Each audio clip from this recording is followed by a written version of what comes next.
Hello everybody, welcome back to another video. I am hoping you guys are all having a fantastic day.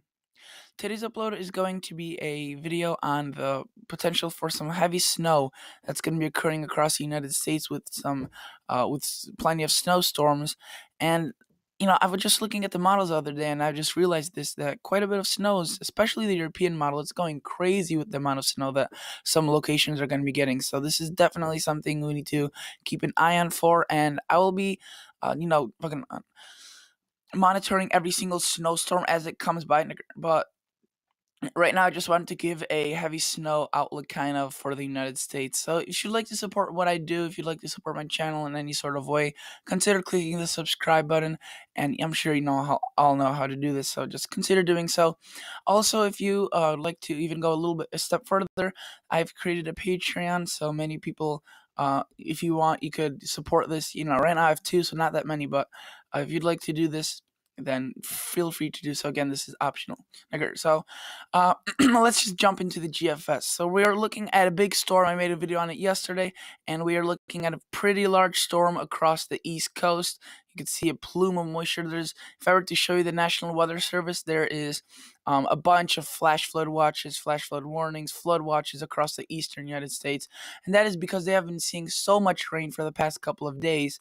And now they're going to see an additional couple of inches of rain, which is just, ridiculous at this point. There's been seeing so much rain and so little snow that this doesn't feel like December at all. But that storm passes through. We get a little bit of a break. You can see a little bit of a cool off. This is Christmas Eve, Monday. Not much going on across the country. Maybe a few snow showers in the Northeast.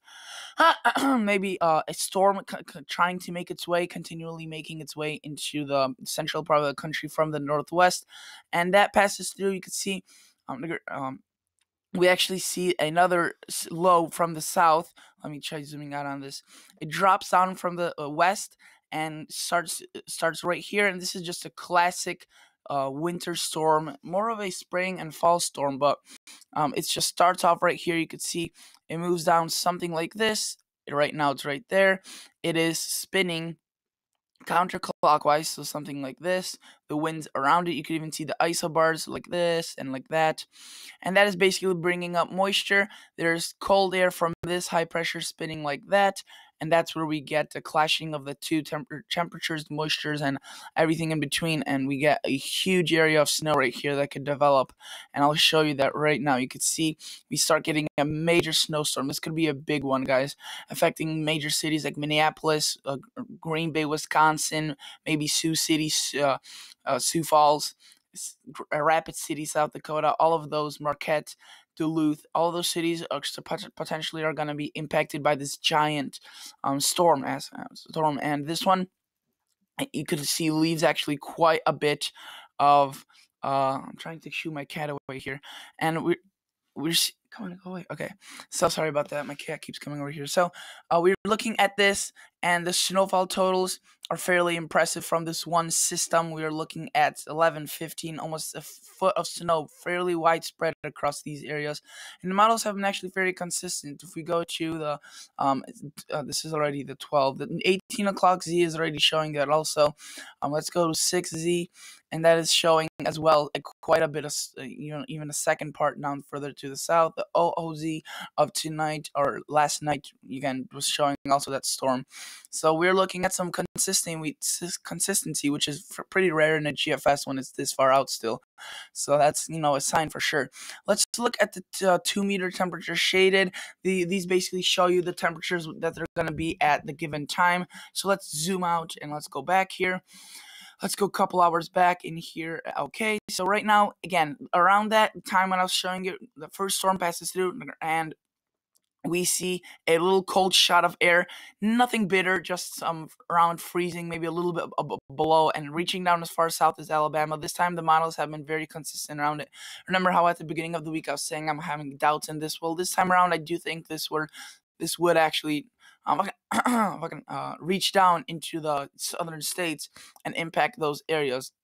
I do have fairly high confidence in this now, but earlier I was a little doubtful. But this time around, you can see that they have backed off by themselves as well. They haven't done. They were showing freezing temperatures as far south as Florida. Now they're a little bit less than that. So we move out. We see a little cooler air. Some freezing temperatures. We see quite a bit of cold air to the north, but it's not really cold for this time of the year. We get another storm again, that big storm. On the warm side, we get 50, 60. Down the backside, we get very cold temperatures. And after that, we could see a blast of much cooler air. You could see coming in several blasts, actually. So heavy snow and potentially cold air coming in. I would make me title this video. Heavy snow and potentially cold air coming into the United States of America with this.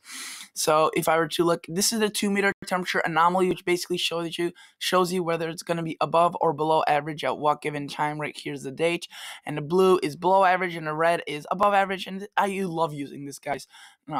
It gives you a great representation of what's going to happen. And we go through in time. This is the GFS. You can see just orange colors, warm, above average. And that's what we have been dealing with. But then, especially the West as of now will be very cooler, cooler than average. And then that spreads into the eastern part of the United States as we go on further. So like I was saying, January, end of December into February, we may be looking at a very cold time period. Let's go to the European model and quickly look at what they're showing with the snowfall totals. So they are showing this one storm over here. Again, the snowfall amount's just ridiculous, up to, I think, 20 inches in some areas. So let's try not clicking on a city. Let's just click somewhere on the snowfall total. Again, 16 in these yellow areas. It is around closer to 20. And then they show another storm right here, in central Illinois and in northern Indiana. And this one could be dropping 5-6 inches of snow as well. This storm actually would come after this first storm, so the second storm would be greater, would be later than this storm. And what would be greater? It would be a little bit weaker. You could see the max amounts maybe close to 10 inches, but we'll just have to see on this. The European model has been showing quite a bit of snow, it's snow and a potential snowstorm for these areas. So let's go to, I just wanted to show you something quickly, guys. Look at this. This is the next 5 days. Not much snow, a little bit further to the north here in the mountains. And then look at the next 10 days. Boom, just absolutely getting heavily slammed by this snow here. So winter blast is definitely coming back. Let's quickly now go back to the tropical tidbits. I would like to show you the NAM 12KM with the snowfall totals I just wanted to show you the storm that's going to be occurring across the country during this weekend. This one that has all the flash flood watches across the Northeast and Mid-Atlantic. So let's quickly look at this. And we are looking at the moisture starting to pull in. A little bit of severe weather in Florida is definitely possible. That's not out of the question. Tornadoes, that's less likely, but still not out of the question. And the only snow with this system is a little bit on the back. So you can see this is late Thursday into early Friday. Maybe some snow showers across Illinois, northern Illinois, Indiana. But that transitions into a little bit more snow for the Michigan area. But again, the Northeast looking to get absolutely, slam dunked on with this rain. It's going to be fairly heavy. So let's quickly first look at total accumulated precip. So for the Northeast, again, some pockets where you see that red, where you see that purple, that is above 2 inches. Some even areas above 3 inches for sure, not out of the question. Let's look at total snowfall by the NAM. The NAM sometimes does tend to over-exaggerate these with these systems where there's minimal snowfall, tends to put out a much greater number. But this time I think it's doing a fairly good job. You could see I'm not showing much at all, until I should say it goes out into Canada, and where there's more colder air available, it gets a little bit more snowy on the backside. So that is basically it, guys. I could show you the Canadian model quickly to show you the heavy snowfall amounts it's showing with the later systems. It's also being fairly consistent. I don't think it's showing as much snow. Now, yeah, it's showing fairly good amounts of snow as well. So heavy snow headed towards the northern U.S. That is basically the bottom line. And again, consider subscribing to this channel. Consider liking this video. It helps my channel grow, and it's a great thing. And again, if you want to consider becoming a Patreon, there's several tiers. I call them the overachievers, $2 a month, super fans, $5 a month, super donor and fan, $10, and then your angel if you do that one. But yeah, hopefully you enjoyed. Hope you learned something new, and I'll catch you all guys in the next episode. See ya. Bye.